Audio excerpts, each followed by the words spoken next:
Quiz number 12 भ्रूणपोष पर आधारित है, यानी आपसे इस क्विज में भ्रूणपोष पर आधारित 10 प्रश्न पूछे जाएंगे जिनके आंसर आपको कमेंट बॉक्स में लिखने हैं।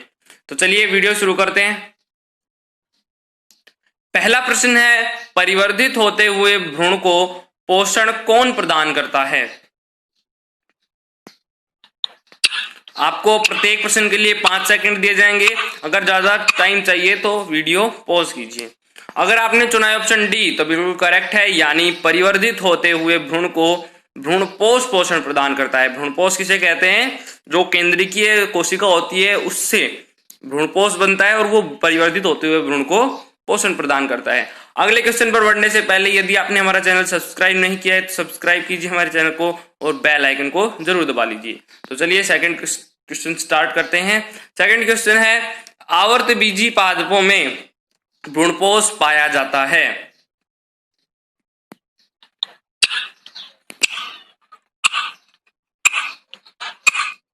अगर आपने चुना है ऑप्शन सी तो बिल्कुल करेक्ट है, यानी आवर्तबीजी पादपों में भ्रूणपोष त्रिगुणित होता है। त्रिगुणित क्यों होता है? क्योंकि उसमें जो केंद्रीय कोशिका होती है उससे क्या बनता है? भ्रूणपोष होता है। और केंद्रीय कोशिका पहले से द्विगुणित होती है और एक नर युग्मक आके उसके साथ जुड़ जाता है, इसलिए वो जो भ्रूणपोष होता है वो त्रिगुणित होता है, यानी इसका करेक्ट आंसर होगा सी। अगला क्वेश्चन है क्वेश्चन नंबर 3, अनावर्तबीजी पादपों में भ्रूणपोष पाया जाता है।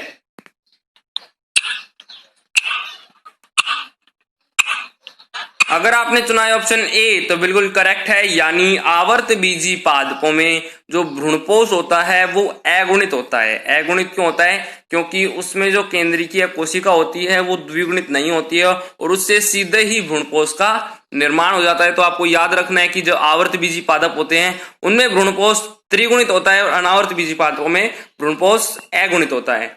अगला क्वेश्चन है क्वेश्चन नंबर 4, आवर्तबीजी पादपों में भ्रूणपोष बनता है।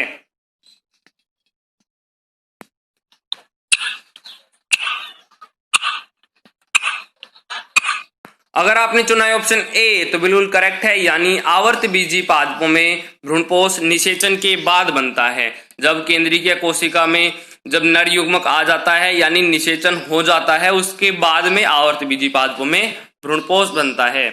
अगला क्वेश्चन है क्वेश्चन नंबर 5, अनावर्तबीजी पादपों में भ्रूणपोष बनता है।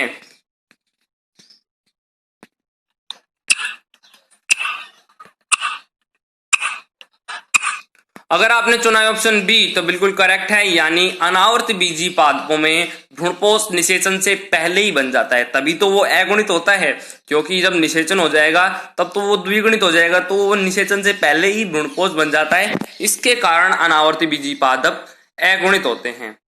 अगला क्वेश्चन है क्वेश्चन नंबर 6, कच्चे नारियल का पानी है।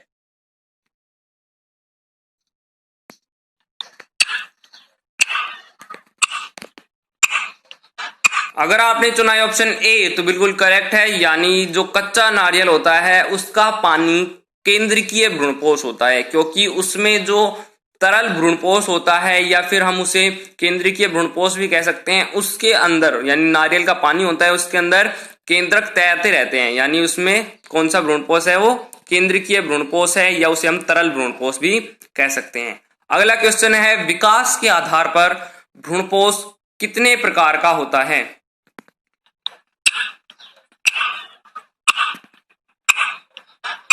अगर आपने चुना है ऑप्शन सी तो बिल्कुल करेक्ट है, यानी विकास के आधार पर भ्रूणपोष 3 प्रकार का होता है। 3 प्रकार का कौन कौन सा होता है? केंद्रीय भ्रूणपोष, कोशिकीय भ्रूणपोष और हेलोबियम भ्रूणपोष।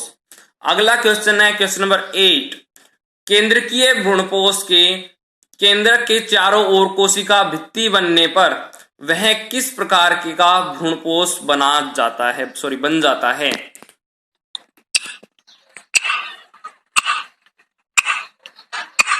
अगर आपने चुना है ऑप्शन बी तो बिल्कुल करेक्ट है, यानी कोशिकीय भ्रूणपोष। जब केंद्रीय भ्रूणपोष यानी वह भ्रूणपोष जिसमें केंद्रक तैरते रहते हैं उनके चारों तरफ अगर कोशिका भित्ति का निर्माण हो जाए तो वो कोशिकीय भ्रूणपोष होगा। जैसा कि हमने वीडियो में देखा था कि कोशिकीय भ्रूणपोष और केंद्रीय भ्रूणपोष में एक ही अंतर होता है कि उसमें कोशिका भित्ति पाई जाती है और उसमें कोशिका भित्ति नहीं पाई जाती है। और जब केंद्रीय भ्रूणपोष में कोशिका भित्ति बन जाती है तो वो कैसा हो जाता है? कोशिकीय भ्रूणपोष। अगला क्वेश्चन है क्वेश्चन नंबर 9। निम्न में से किस भ्रूणपोष में चूस्कांग विकसित हो जाते हैं?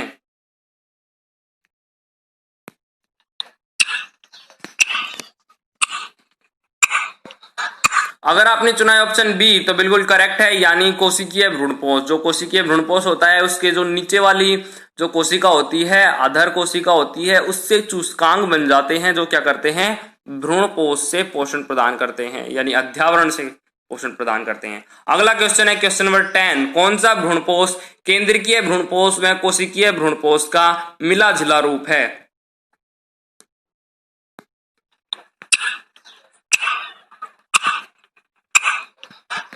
अगर आपने चुना ऑप्शन सी तो बिल्कुल करेक्ट है, यानी जो हेलोबियम भ्रूणपोष होता है वो केंद्रीय भ्रूणपोष और कोशिकीय भ्रूणपोष का मिला जुला रूप होता है, क्योंकि इसमें दो कोशिकाएं होती है। ऊपर वाली कोशिका तो किसके तरीका कार्य करती है, केंद्रीय भ्रूणपोष की तरह, यानी उसमें कोशिका भित्ति नहीं बनती है, और नीचे वाली जो कोशिका होती है उसमें कोशिका भित्ति बनी होती है, यानी वो दोनों भ्रूणपोष का मिला जुला रूप है। Thanks for watching my video. Please like, share, subscribe and comment.